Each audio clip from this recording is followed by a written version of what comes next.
8 మంది ఎంపీలు 8 మంది ఎమ్మెల్యేలు 2 కేంద్ర మంత్రులు ఓ రేంజ్లో హవా ఉండాల్సింది పోయి అపోజిషన్ డైరెక్షన్లో నడుస్తుందట ఆ పార్టీ. ఎప్పుడు ఏ ఇష్యూని ఎత్తుకోవాలో ఏ సమస్య మీద పోరాడాలో తేల్చుకోలేకపోతున్నారట. పబ్లిక్లో ఒక సమస్య మీద చర్చ జరుగుతుంటే ఆ పార్టీ నేతలు పాత సమస్య మీద నిరసన తెలుపుతున్నారట. దీనంతటికీ కారణమేంటి? రాష్ట్రంలో పొలిటికల్ డెవలప్మెంట్కు కమలం పార్టీ యాక్టివిటీకి కోఆర్డినేషన్ ఎందుకు మిస్ అవుతుంది?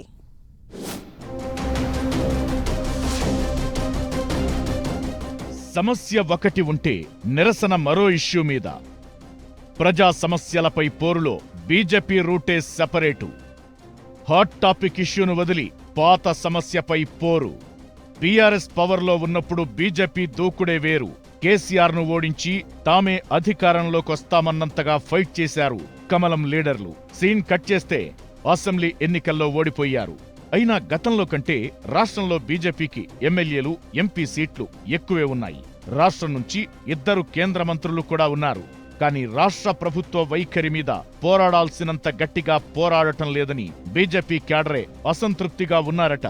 3-4 నెలలుగా సమస్య ఒకటైతే బీజేపీ పోరాడుతోన్న ఇష్యూ మరోటిగా మారుతోంది. ఒక సమస్యపై హాట్ చర్చ జరుగుతుంటే మరొక సమస్యను కమలనాథులు భుజాన వేసుకోవడం చర్చనీయాంశమవుతోంది. ఏ ఇష్యూను ఎప్పుడు ఎత్తుకోవాలో కమలం లీడర్ల మధ్య కోఆర్డినేషన్ మిస్ అవుతోందట. తెరమరుగైన సమస్యపై పోరాటానికి కార్యాచరణను తీసుకుంటున్నారట.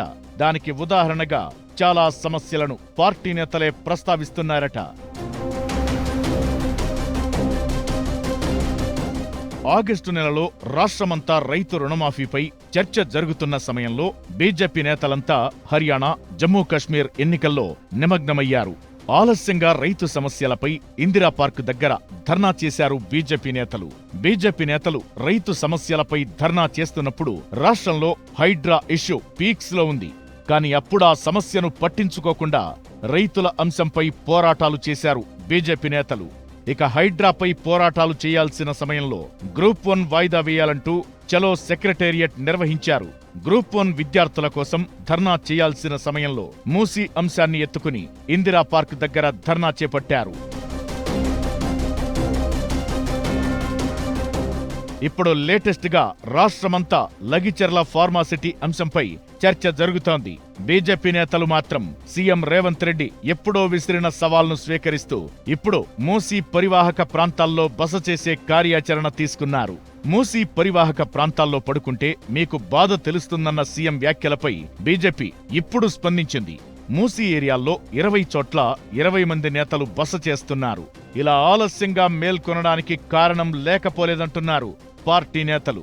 ఓవైపు జాతీయ పార్టీ ఇచ్చిన కార్యక్రమాలు, మరోవైపు రాష్ట్రంలో జరుగుతున్న రాజకీయ పరిణామాలను సమన్వయం చేసుకుని పోరాటాలు చేయడంలో వెనకబడుతున్నారట రాష్ట్ర బీజేపీ నేతలు.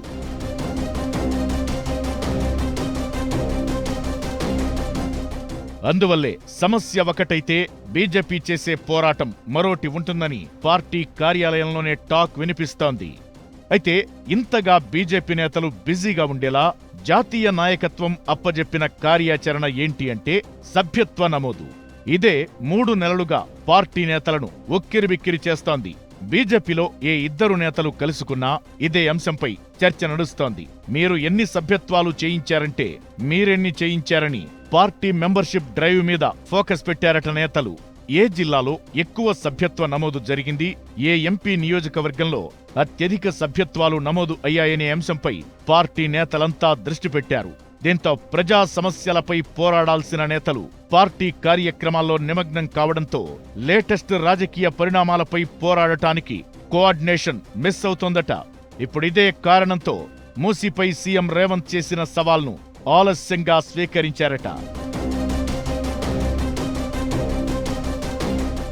ఇదే అంశాన్ని బీజేపీ రాష్ట్ర నేతల వద్ద ప్రస్తావించగా ప్రజా సమస్యలపై ఎప్పుడైనా పోరాటాలు చేయొచ్చు, కానీ పార్టీ బలోపేతం కావాలంటే సభ్యత్వ నమోదే కీలకం అంటున్నారట.